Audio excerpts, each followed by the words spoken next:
Desde los primeros momentos de la guerra comienzan las evacuaciones de la población civil. Guipúzcoa es el primer territorio vasco en conocerlas a los 2 meses de iniciarse la rebelión militar. Con la caída de Irún y posteriormente de San Sebastián, varios miles de personas tienen que desplazarse. Tras la ocupación de la población fronteriza, 3.000 personas marchan a Francia. Poco después, a mediados de septiembre de 1936, el éxodo se organiza en dirección a Bilbao, a donde llegan cerca de 100.000 refugiados guipuzcoanos. Esta fuga está motivada por las noticias que llegan de Navarra sobre ejecuciones y asesinatos llevados a cabo por requetés y falangistas de aquella región.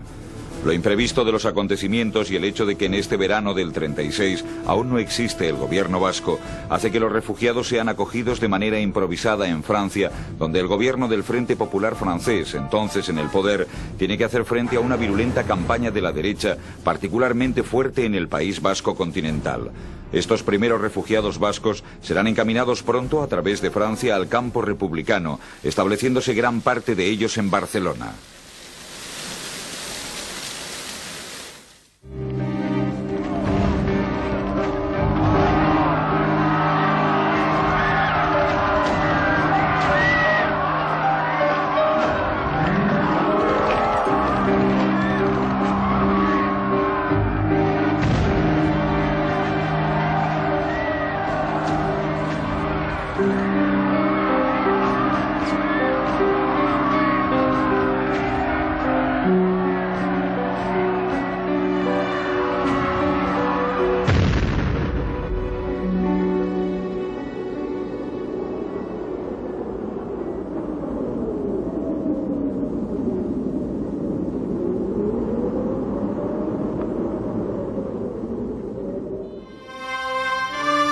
En otoño de 1936, la situación del conflicto civil de España cambia de rumbo al formarse el gobierno vasco, con los distintos departamentos. Se crea un nuevo Estado que se hará cargo de las labores asistenciales y de evacuación. La Consejería de Asistencia Social, a cuyo cargo está el socialista Juan Gracia, se dedica desde el primer momento a atender a los miles de refugiados guipuzcoanos que llegan a Vizcaya. La llegada masiva de fugitivos de Guipúzcoa plantea un problema en lo que se refiere a la acogida y abastecimiento que es urgente resolver. Además, otras consejerías desempeñarán también un importante papel en este terreno, como la de Sanidad dirigida por el republicano Espinosa, la de Cultura dirigida por el nacionalista Leizaola y la de Gobernación bajo la responsabilidad del también nacionalista Telesforo Monzón. El bloqueo y las dificultades de abastecimiento producidas por la guerra provocan una carencia de alimentos y la aparición del mercado negro, que es combatido por las autoridades vascas, partidos y sindicatos. A mediados de abril de 1937, 2 meses justo antes de la caída de Bilbao, la situación es tan crítica que para obtener un vaso de leche hacen falta 2 certificados médicos y en 12 días solo se distribuyen 500 gramos de pan, 1 kilo de arroz, 250 gramos de azúcar y 500 gramos de garbanzos por persona. Cuando en la primavera de 1937 comienzan los bombardeos de la población civil de Vizcaya por la aviación nazi franquista, los problemas del abastecimiento se recrudecen debido al bloqueo naval y a la política de no intervención. Los bombardeos de Durango y Guernica causan una fuerte impresión en la opinión pública internacional que favorece el proceso de evacuación, cediendo los gobiernos británico y francés a las sugerencias de asilo del gobierno vasco. Ambos gobiernos se comprometen a proteger las evacuaciones con sus flotas de guerra. El gobierno franquista es contrario a estas evacuaciones y sus buques de guerra, el Cervera y el España, que mantienen el bloqueo de la costa cantábrica, vigilan amenazantes. La Royal Navy extiende su protección a todos los barcos que se dedican a la evacuación, mientras que la flota francesa protege únicamente a los barcos de pabellón francés.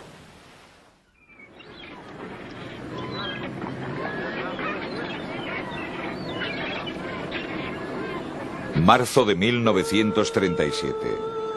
De manera preventiva, el gobierno vasco organiza en el puerto de Bermeo una expedición con 450 niños. El ejército rebelde ultima las maniobras de preparación de la gran ofensiva sobre Bilbao. 2 buques ingleses, el Campbell y el Blanche, partirán de Bermeo con destino a la isla francesa de Olorón. Las caras de aquellas madres destrozadas por la angustia ilustran los instantes de lo que sería la primera expedición de niños de la guerra. Escenas repletas de dramatismo salpican el puerto de Bermeo. Una escala separa el muelle del barco de los brazos de la madre a los del personal docente y sanitario que los acompañará a lo largo del viaje.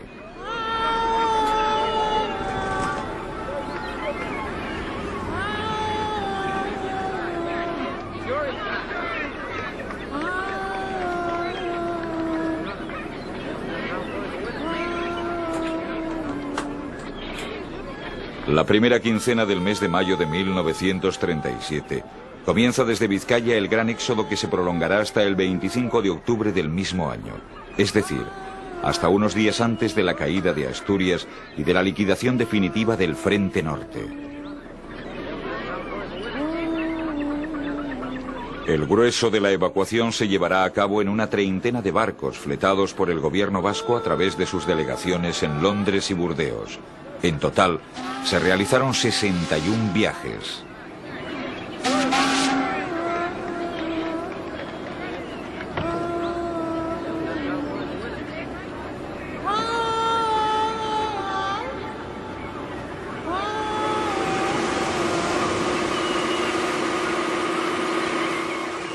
Al empeorar la situación militar en la primavera de 1937, aumentó el número de las expediciones.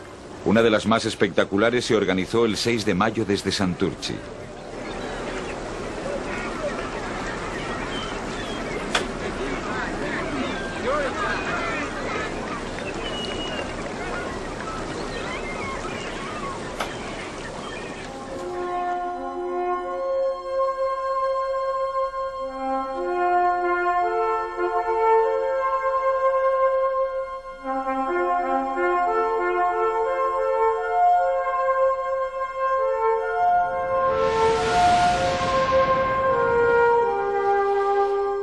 Embarcaron cerca de 2.500 niños y mujeres a bordo de los barcos Goiseco y Sarra y Habana. Los puntos de destino están en la costa atlántica francesa, concretamente en los puertos de La Rochelle, Poillac y La Palisse. El buque de guerra franquista Almirante Cervera intenta cortarles el paso, pero la intervención de la flota británica y francesa le hace desistir del empeño. Agertu garrako barku bat, eta San Zerbera. Eta gu negarrez, atzera una, etorriko aginduko eskule atzera, Euskal Herri edo Espainiara bat esateko. Eta gero agertiak zen 3 barku gerrakoak, zerak, inglesak. Eta gu erdi guatu, eta eramo euskun larrozen jeneño. En los momentos de la ofensiva final sobre Bilbao, continúan organizándose expediciones a Francia que son acogidas en campamentos cercanos a la costa. Posteriormente, los niños son distribuidos por el interior de Francia, donde se establecen en diferentes tipos de colonias infantiles. El tipo de colegio, internado, en el que se continúa con la enseñanza interrumpida al salir de Bilbao, y las colonias infantiles mantenidas por diversas organizaciones francesas o internacionales, como el Comité de Acogida a los Niños Vascos, Socorro Rojo Internacional, los Cuáqueros o los Masones. El mayor número de evacuaciones se produce entre el 7 de mayo y el 12 de junio de 1937, pocos días antes de la caída de Bilbao. La evacuación de Vizcaya supuso la llegada a Francia de más de 25.000 refugiados. Las evacuaciones no fueron obligadas, como acusaron los franquistas en una virulenta campaña propagandística, sino voluntarias. Todos los niños que salieron lo hicieron con la autorización de sus padres, que además podían elegir el destino de sus hijos según sus preferencias o afinidades ideológicas, como en el caso de quienes marcharon a la Unión Soviética. Otros muchos niños fueron enviados desde el primer momento hacia el territorio catalán, todavía en poder de la República. El 20 de mayo de 1937 zarpa el Habana con una expedición de niños vascos rumbo al puerto inglés de Southampton. Cuando cae Bilbao, entre la población que evacúa a Santander, se encuentran numerosos niños que llegan a la capital montañesa en tren. El 22 de junio un gran número de ellos salen del puerto francés de Poillac, desde donde son conducidos hasta Saint-Jean-Pied-de-Port, en Baja Navarra. Aquí, en una antigua fortaleza abandonada, les recibe el nacionalista Vicente Amézaga, director general de enseñanza del gobierno vasco. En el exilio, la educación religiosa ocupa un papel preponderante en las actividades infantiles, con lo que se pretendía hacer frente a la campaña denigratoria promovida por los franquistas.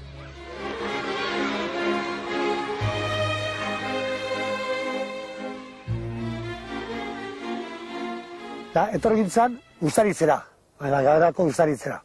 Eta ustaritzen, ez duzkun begi honegaz ikusten bai, gorri gaela eta gorri gaela. Da, han gero, bertako alkatea, Jon Botiste uzeno, koixo bat, da guk zatuzkun. Zu gorrie, Franco, samea kendu zuri, Franco zuri samea kendu, zatuzkun. Da gero, Don Gelazio, guk emesea urruko domekan, mesara joatek gintzan, ustaritzera. Da, herri guzti joan zan, ikusten, ia, gorrien apaisak, zelango mesea esaten maren. Zelango mazia. Ikusi hori neba, eskarela gozerak. Danak, gorriek, apaisa du gorriek.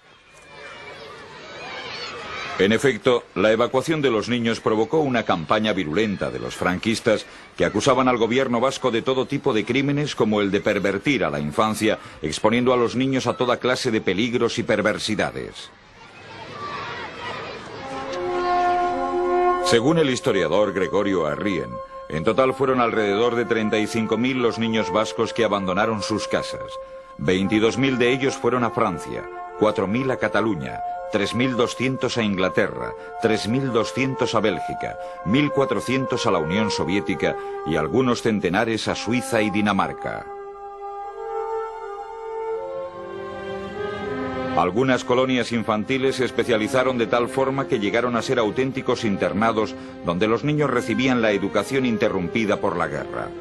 Las colonias que dependían de la Consejería de Cultura hacían un especial hincapié en la educación religiosa.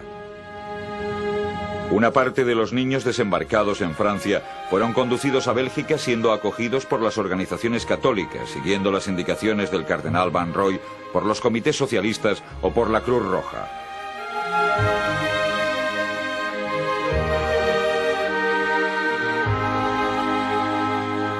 Las primeras expediciones a Bélgica procedentes de Francia llegaron a este país en mayo de 1937.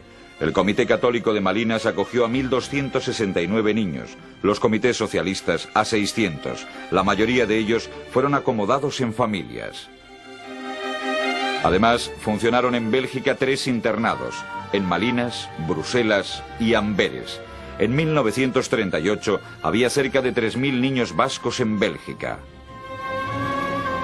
En Gran Bretaña, y gracias a las gestiones de la delegación vasca en Londres, se consigue organizar un comité de acogida de carácter privado y unitario, formado por protestantes, católicos y organismos civiles de ayuda y asistencia. El gobierno británico no interviene como tal. El comité, el Basque Children Committee, organiza una expedición de 4.000 niños vascos que sale en El Habana desde Santurchi el 21 de mayo de 1937 con sacerdotes, personal docente y sanitario. En un primer momento, los niños vascos son alojados en un gran campamento organizado en Stockenham, cerca de Plymouth, antes de ser distribuidos en colegios y familias. Encuentran con la alegría de la naturaleza una vida sana y animada que les distrae de la triste preocupación de su casa y familia.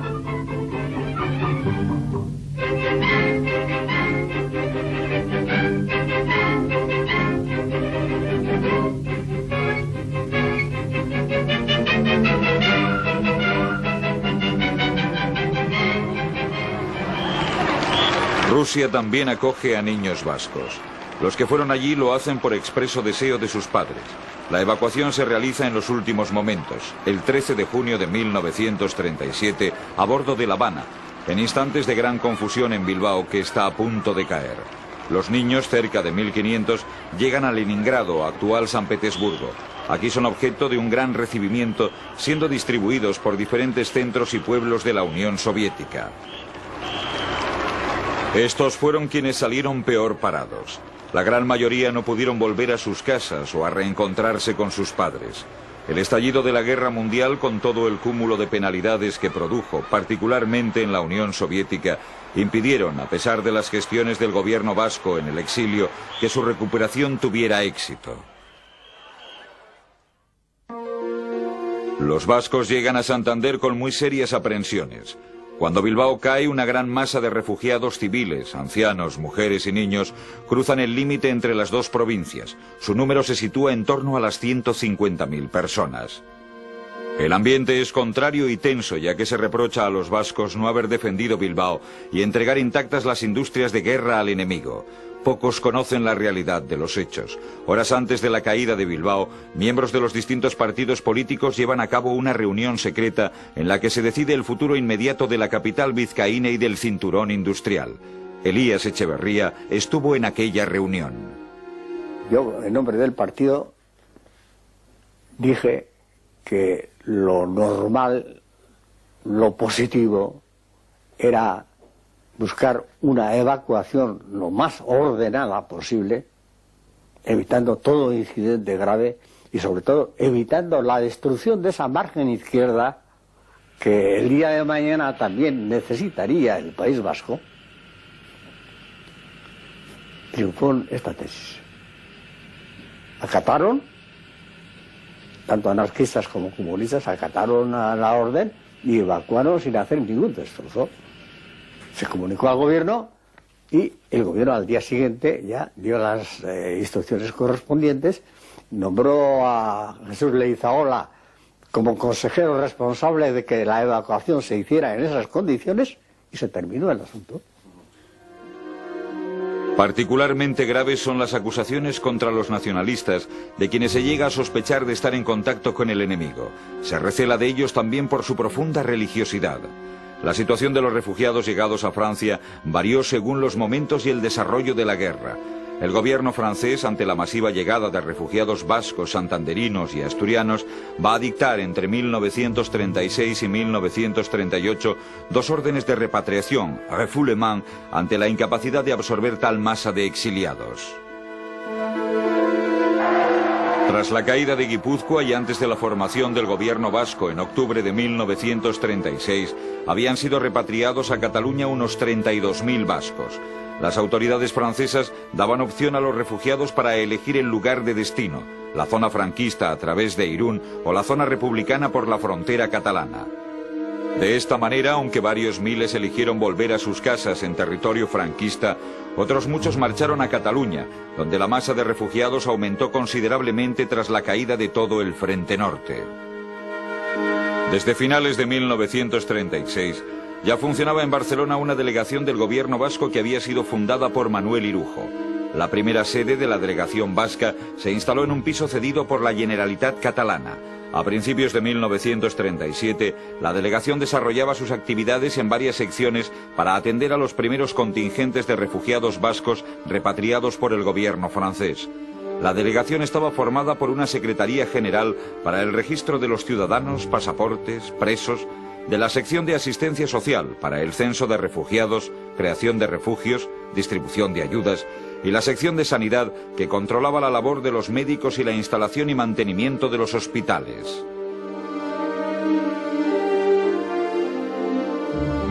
El catalán Ricard Altaba fue el primer secretario de esta delegación. Entonces llegaban a la estación de Francia, aquí en Barcelona, muchos soldados, sobre todo los soldados que venían allí desarrapados, muertos de hambre, mal vestidos, y la gente, por la proximidad con la estación ferroviaria, alguno invitó y ya después esto se normalizó, ya nos los enviaban allá. Y entonces fue por esto que yo recogí vascos. Empecé a recoger los primeros que llegaron de Irún, con los cuales un día fuimos a visitar, que ya tengo una fotografía por aquí para enseñarle. Fuimos a visitar al presidente Companys, con el grupo de los de Irún, porque los dijo, yo fui a verle al presidente y le dije que llegaban allí muchos vascos, y dice, bueno, a mí, yo no, esto habla con alguien del ejército, a ver qué se hace con ellos, pero atiéndelos. Sí, sí, digo, ya estamos atendiéndoles. Y allí los comían, allí se vestían, y después los mandábamos hasta que se formó la compañía vasca, que fue al frente. Todos los refugiados debían inscribirse en la delegación para poder obtener los beneficios de la ciudadanía vasca y poder así optar a los servicios de ayuda de los diferentes departamentos. Varios miles de refugiados fueron alojados por la Consejería de Asistencia Social del Gobierno, que contó con la ayuda de la Generalitat. También colaboraron el Comité d'Ajut Infantil de la UGT, que creó colonias infantiles, el organismo Infancia Obrera de la CNT y varios comités internacionales como la Cruz Roja, el Socorro Rojo y otros. En julio de 1937, el presidente Aguirre hace una visita oficial a Cataluña, donde es recibido en loor de multitudes. El Lehendakari aprovecha la ocasión para reorganizar la delegación vasca.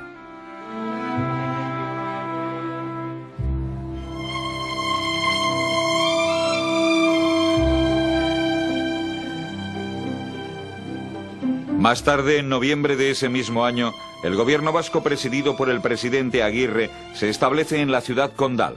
Se trata en parte de apoyar al gobierno de la Generalitat en un momento de fricción con el gobierno republicano instalado igualmente en Barcelona.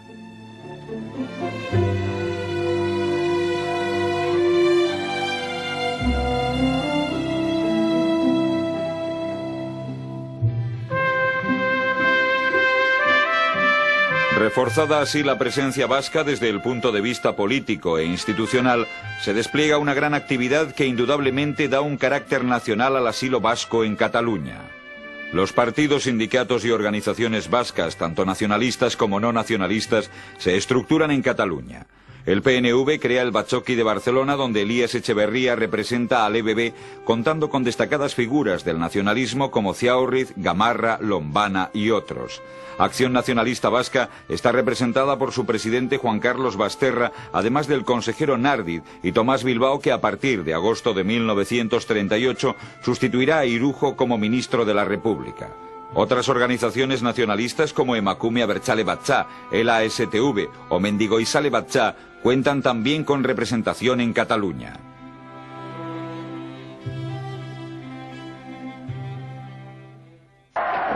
Por la izquierda vasca tiene igualmente presencia organizada el Partido Comunista de Euskadi, la CNT o el Comité Central Socialista de Euskadi, PSOE. El Comité Central Socialista de Euskadi, que se ha constituido en plena guerra como futuro embrión de un partido socialista vasco, está dirigido por el alcalde de Portugalete, Cándido Busteros, y cuenta entre sus filas al bilbaíno Julián Zugazagoitia y al guipuzcoano Fermín Zarza.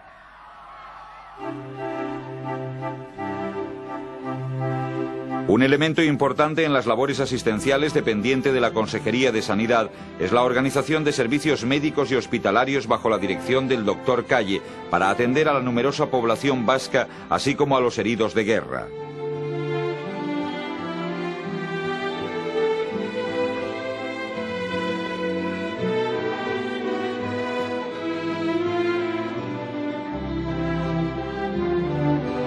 Así, el 15 de noviembre de 1937, se inaugura en Barcelona el Hospital Euskadi en un edificio cedido por el consulado francés en esta ciudad.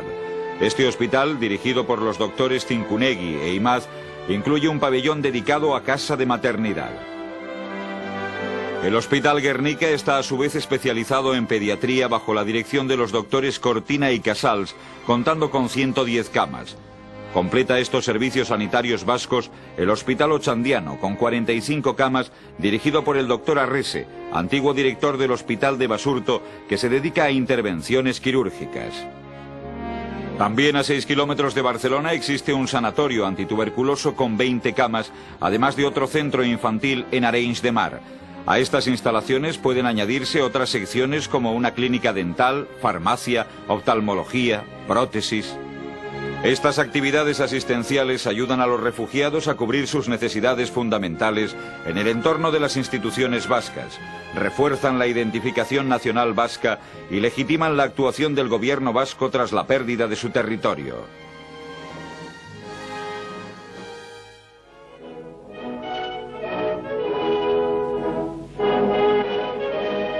Estas imágenes recogen una emisión especial que el Servicio de Propaganda Republicano emitió con motivo de la visita de Aguirre a Cataluña.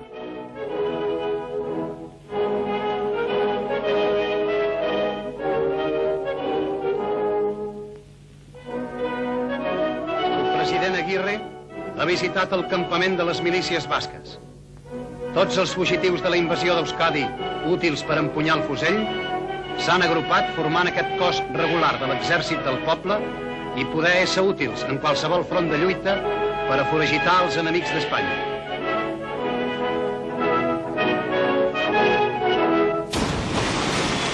El desarrollo de la guerra produce numerosos heridos que estaban hospitalizados en diferentes centros de Vizcaya. Al retirarse a Santander, son trasladados allí, pero al agravarse la situación militar, Heliodoro de la Torre, entonces consejero de Sanidad y Hacienda del gobierno vasco, se entrevista con el doctor Gonzalo Aranguren para organizar su evacuación. El principal problema se centra en encontrar un lugar adecuado que sea capaz de recibir una primera expedición. Tras numerosas gestiones se consiguen los primeros resultados positivos. El subprefecto de Bayona, Pierre Daguerre, concede el permiso para el traslado y el gobierno vasco alquila un lujoso hotel de gran capacidad situado en Vidar, a la entrada de Biarritz, conocido con el nombre de La Roseraie.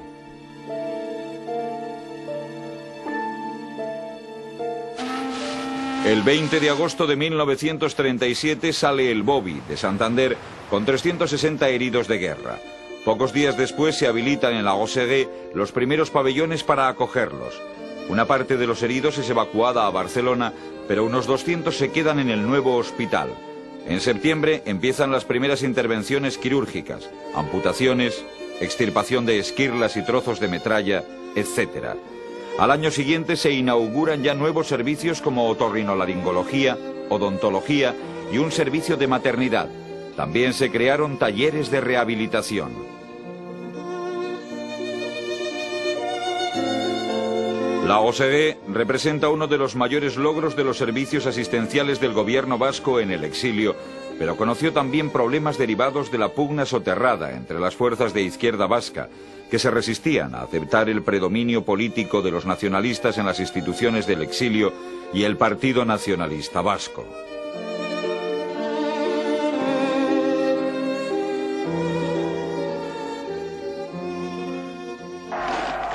El 26 de marzo de 1939, Barcelona cae en poder de los franquistas.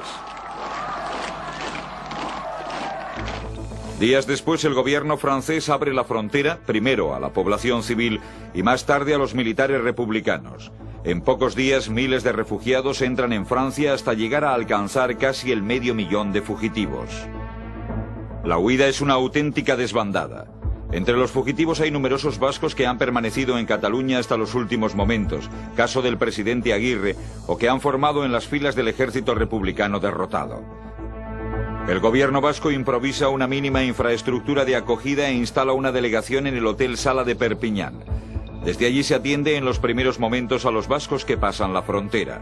Pero si gracias a esta ayuda algunos logran escapar y dirigirse al País Vasco o a París y acogerse a los centros de refugiados que aún mantiene el gobierno vasco, la mayoría es detenida por el ejército o los gendarmes franceses y conducida, como el resto de los refugiados españoles, a los llamados centros de acogida. En realidad, auténticos campos de concentración improvisados donde los refugiados viven a la intemperie en pleno invierno, sin unas mínimas condiciones de higiene, sin letrinas, electricidad, barracas, ni ningún tipo de servicios asistenciales.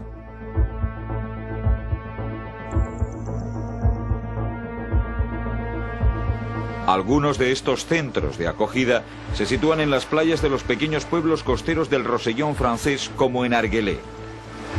Aquí, en un enorme trozo de playa cercado por alambradas, sin ningún tipo de construcciones ni instalaciones sanitarias, los refugiados viven a la intemperie, estrechamente vigilados por los brutales y rapaces soldados senegaleses. El gobierno vasco consigue acotar en la inmensa playa una zona reservada para los casi 5.000 vascos allí encerrados, que se organizan separadamente en un poblado conocido con el nombre de Guernica Berri. Para hacer frente a esta avalancha de refugiados que se les echa encima, el gobierno francés comienza de manera urgente e improvisada a construir nuevos campos. De esta manera, en marzo de 1939, las autoridades francesas deciden crear uno en Gurs, en el distrito de Orthez, en el Béarn. El lugar se encuentra a unos minutos de Suberoa, lindando pues con el País Vasco continental. El campo está construido en forma de islotes autónomos unos de otros, capaces de albergar a 1.500 personas cada uno. Sin embargo, las instalaciones son consideradas provisionales y los barracones son de madera. El frío, la humedad, la insalubridad del terreno, los piojos y las ratas hacen extrema la vida de los refugiados que han tenido la desgracia de ir a parar tras sus alambradas.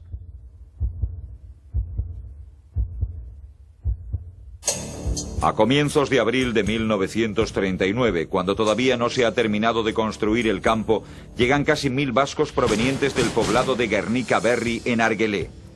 En estos momentos se especula con la idea de que el gobierno francés quiere concentrar a todos los vascos en Gurs para constituir con ellos tropas de choque para intervenir en España, en el caso de que Franco entre en la guerra a favor de Hitler.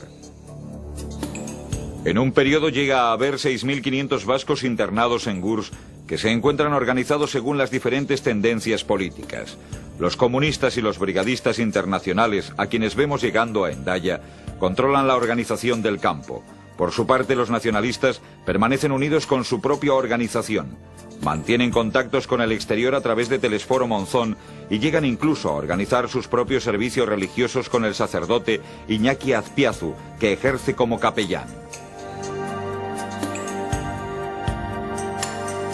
Para sobrellevar la vida concentracionaria se organizan actividades culturales y deportivas. Se llegan a formar 3 orquestas, una de ellas, la vasca, dirigida por el donostiarra Regino Sorozábal, que crea también un coro y un grupo de dancharis que sirven para aliviar la situación de los reclusos.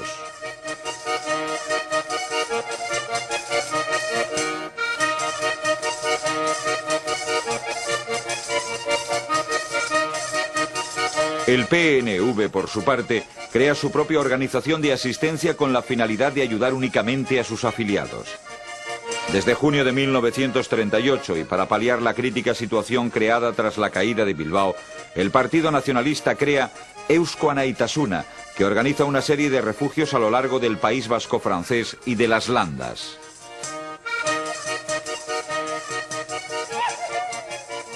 Se dieron casas que estaban dedicadas a turismo, muchas de ellas, en donde se montaron los tindelaos, las camas y todo eso, las hicieron los mismos refugiados, con unas tablas y unas cosas, las hicieron.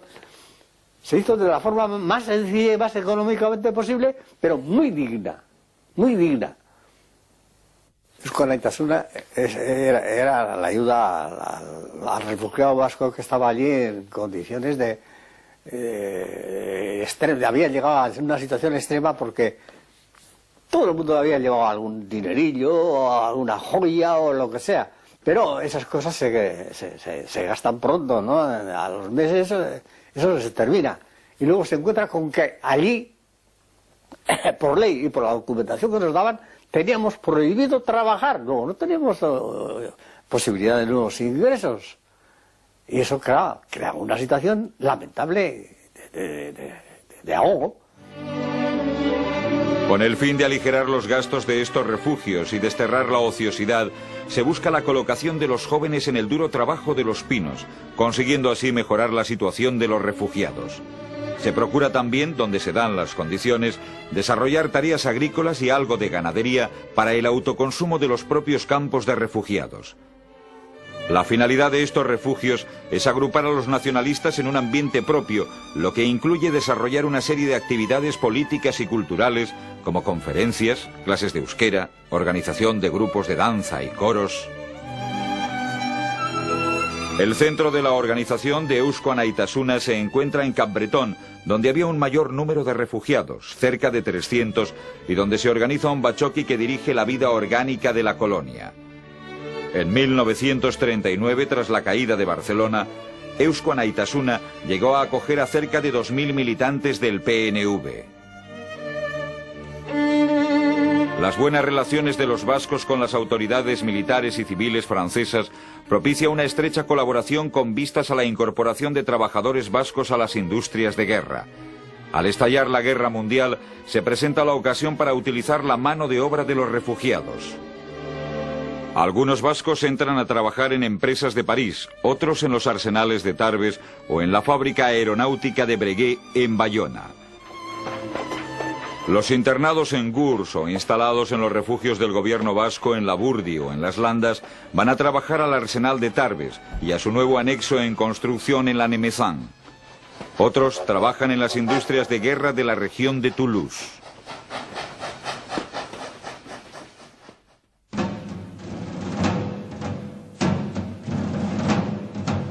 Una vez derrotada la República, el franquismo despliega con todas sus fuerzas la maquinaria propagandística, intentando enturbiar la imagen de los vascos. La campaña en forma de carteles adquiere también otra dimensión. Nodo realiza documentales de este tipo que intentan dar esta casi idílica imagen de los campos de prisioneros.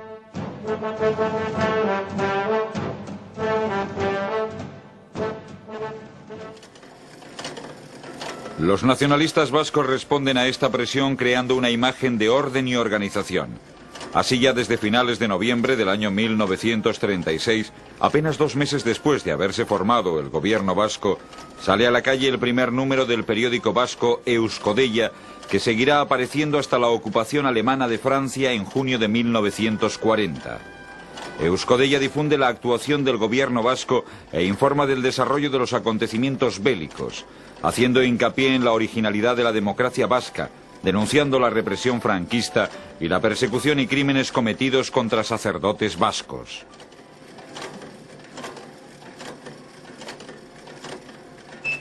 Se crea igualmente en el exilio, con el fin de difundir la imagen del pueblo vasco, el grupo infantil de danza y canto El Ayalay, dirigido por el músico y compositor Segundo Olaeta. Su lugar de origen, Guernica, sirve eficazmente a la campaña organizada por el gobierno vasco para contrarrestar la propaganda franquista. El grupo infantil recorre toda Francia, París, Lille, Dunkerque, Arras, durante 2 años, actuando muchas veces en fiestas religiosas en catedrales e iglesias de Francia.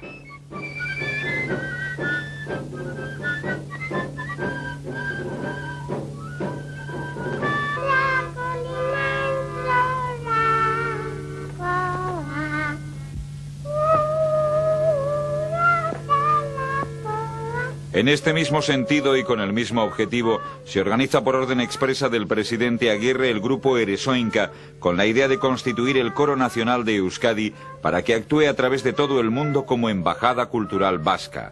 Aguirre encarga esta tarea a Gabriel Olaizola de Hernani, que tiene ya experiencia y ha formado parte del Orfeón Donostiarra. Eresoinka se dedica a montar representaciones escénicas en las que se combinan números corales, danzas folclóricas y cuadros de costumbres populares. El grupo, organizado durante el verano de 1937, marcha a París en noviembre, donde realizará su primera actuación en la parroquia de Saint-Pierre de Chaillot, en la misa aniversario por el fallecimiento de Sabino Arana, con la presencia de los consejeros nacionalistas del gobierno vasco presididos por Aguirre, los miembros del Euskadi Buru Batzar y otras autoridades del PNV. La gran gala de Eresoinka, compuesta por 100 personas, tiene lugar en diciembre de 1937 en la Sala Pleyel de París, a la que acude Aguirre, Irujo, el embajador republicano y gente del mundo de la política y la cultura como el pensador católico Jacques Maritain o el ministro demócrata cristiano Auguste Champentier de Rive, así como representantes del cuerpo diplomático latinoamericano. Después de una temporada en París, el grupo viaja por toda Europa cumpliendo su misión hasta el año 1939.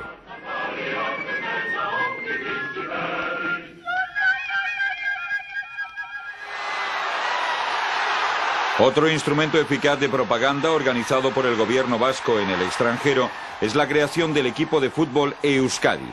Su origen se sitúa en Bilbao en 1937 en torno a la campaña de recogida de fondos Pro Consomol, en la que se enfrentaron 2 equipos, uno del Partido Nacionalista Vasco contra otro de Acción Nacionalista Vasca. El presidente Aguirre encargó a Manu Sota y a Aburto la labor de crear el equipo y organizar las giras. Así, en abril de 1937, el equipo Euskadi, ya organizado, llega a París, donde nada más llegar se traslada a la tumba del soldado desconocido, donde deposita una corona de flores con una icurriña. Los periódicos franceses hablan de los jóvenes futbolistas con vestidos pintorescos y boinas vascas con el escudo de Euskadi. El equipo jugará numerosos partidos contra selecciones y equipos de todos los países, generalmente con éxito. Después de jugar en Francia, el equipo marcha a Checoslovaquia y de allí a Polonia. Poco después, en Moscú, la selección vasca alcanza un éxito apoteósico, siendo objeto de un recibimiento multitudinario. El equipo visita a los niños vascos allí refugiados. De vuelta a Francia, pasan por Leningrado, Noruega y Dinamarca, jugando también varios partidos. Tras una reorganización y una breve estancia en Francia, embarcan hacia América, donde continuarán su labor hasta el fin de la guerra en Euskadi.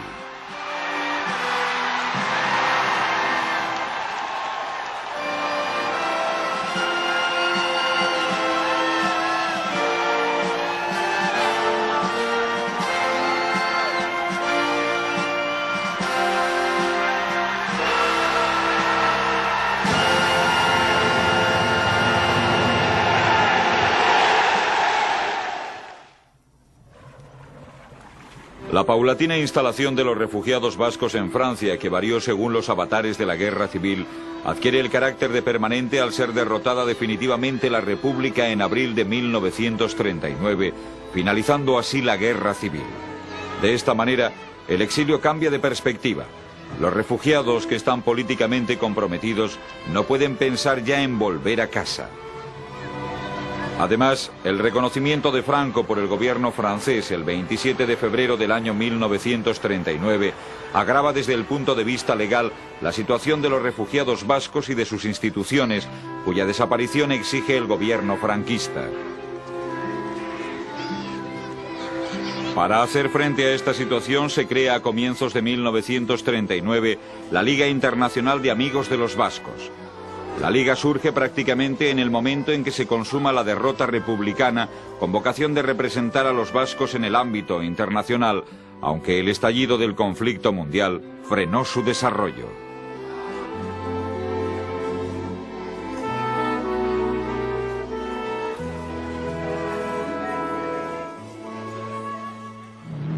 La Liga aparecía como una alternativa válida con carácter operativo al estar legalizada en Francia, lo que permitía seguir desempeñando de manera encubierta las funciones más importantes del gobierno, como refugios y centros de acogida, además de poder mantener una presencia política por mínima que fuese.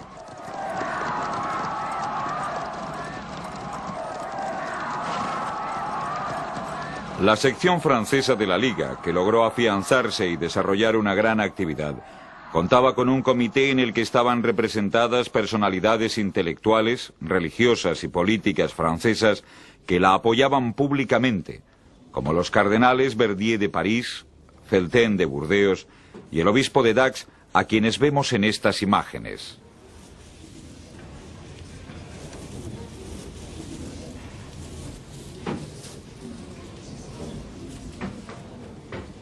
En los primeros momentos, cuando la guerra no estaba decidida todavía, los vascos refugiados viven con la esperanza de volver a casa. Pero cuando la situación militar empieza a empeorar con la ocupación del territorio vasco y la caída de todo el norte, muchos empiezan a pensar en otra solución. En Francia, ante la saturación de refugiados, las autoridades fuerzan las repatriaciones. Más tarde, con la derrota de la República, cesa toda esperanza.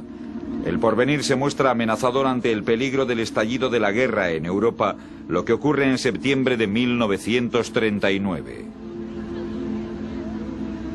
Existe además cierta tradición en el País Vasco de emigrar a América, donde existen ya colonias vascas asentadas desde hace mucho tiempo, donde algunos tienen parientes. Argentina es un caso típico.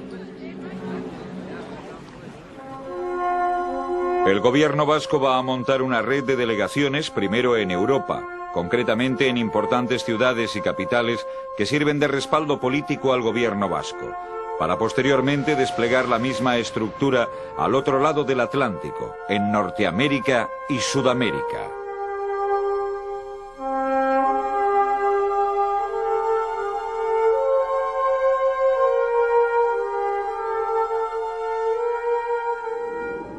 Ante las duras condiciones de vida de los campos de concentración franceses, el agravamiento de la situación internacional, y las presiones francesas para repatriarse o alistarse en la legión extranjera, el viaje a América suponía en ocasiones la única vía de escape, por lo menos durante los años 1938 y 1939, antes del estallido de la guerra en Europa.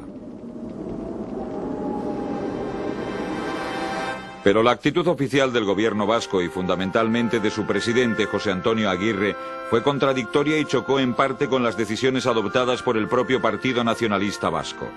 Aguirre, ante la gran tensión internacional provocada por la amenaza hitleriana que hacía presagiar el estallido de la guerra en Europa, se había puesto públicamente a disposición de las autoridades francesas y había multiplicado los ofrecimientos para participar en la lucha o colaborar en el esfuerzo bélico de los aliados. Por eso, si había mantenido numerosos contactos, hecho promesas de fidelidad y elaborado planes de cooperación, resultaba cuando menos problemático desde su óptica organizar sistemáticamente al mismo tiempo una emigración vasca a América con carácter masivo. Con ello se perdería indudablemente un capital político que se había ido acumulando poco a poco ante las autoridades francesas, en la perspectiva siempre, no hay que olvidarlo, de la implicación de Franco en la guerra a favor de Hitler y Mussolini. Por eso ya en agosto de 1939 había hecho pública su oposición a la organización de la emigración vasca a América, aunque señaló que respetaría las decisiones particulares. Sin embargo, el Partido Nacionalista Vasco, por su parte, había comenzado ya desde el año 1938 a hacer gestiones con los diplomáticos latinoamericanos para organizar estas expediciones. Los contactos llevados a cabo con los gobiernos de Venezuela y Argentina por Landaburu o Leizaola consiguieron que estos países se comprometiesen a acoger a refugiados vascos.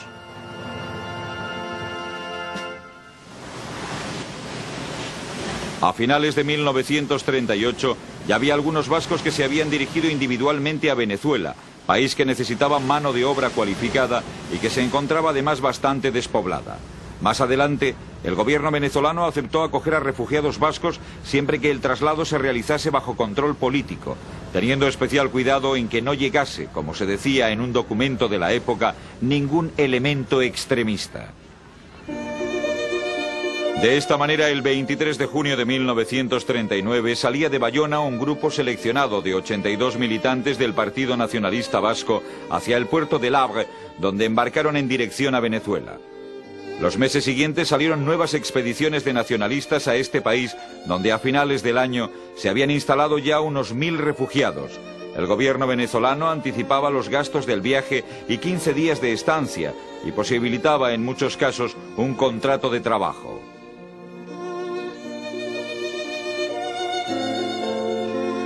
Un proceso parecido al de Venezuela se desarrolló en el caso de la emigración vasca a Argentina. Este país tenía para los vascos algunos rasgos especiales que le diferenciaban del resto de los países latinoamericanos, ya que aquí la emigración vasca era muy importante y se había afianzado a lo largo de finales del siglo XIX y principios del XX. Los centros vascos eran numerosos y el Laurac Bat de Buenos Aires representaba una institución de renombre en la vida argentina. Además, en 1938 el presidente Aguirre había mandado allí al consejero Ramón Aldasoro para que crease una delegación del gobierno vasco y trabajase entre la población emigrada. Fruto de los contactos establecidos y de su gran actividad fue la creación en agosto de 1939 del Comité Pro Inmigración Vasca como una asociación argentina cuya finalidad era fomentar la emigración vasca a este país. La extracción social de los miembros del comité, todos argentinos de origen vasco, así como los apoyos recibidos, ayudaron mucho al desarrollo de sus actividades. El propio presidente del gobierno, Roberto Ortiz Lizardi, era también descendiente directo de vascos, pues su padre era de Zaya, Vizcaya, y su madre de Yanzi, Navarra. Así se logró que el gobierno argentino promulgase un decreto el 20 de enero de 1940 en el que, bajo la garantía, como se decía, moral y material del comité, que debía proporcionar los medios de asentamiento a los emigrantes, se permitía la entrada de emigrantes vascos procedentes de España o de Francia con la documentación que poseyeran, ya que muchos no tenían más que el famoso Igarovide o pasaporte expedido por el gobierno vasco. El decreto fue recibido como un triunfo, y se organizaron pronto algunas expediciones de las que estaban excluidos los comunistas y los anarquistas.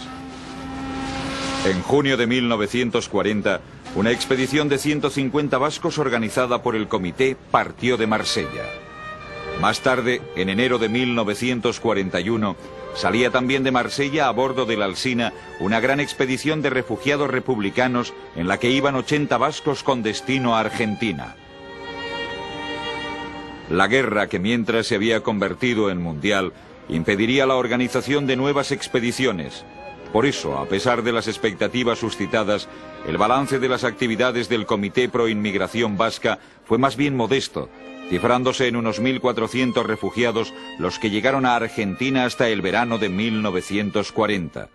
Empezaba así, ya terminada la guerra civil, una nueva etapa, y el exilio se convertía en definitivo.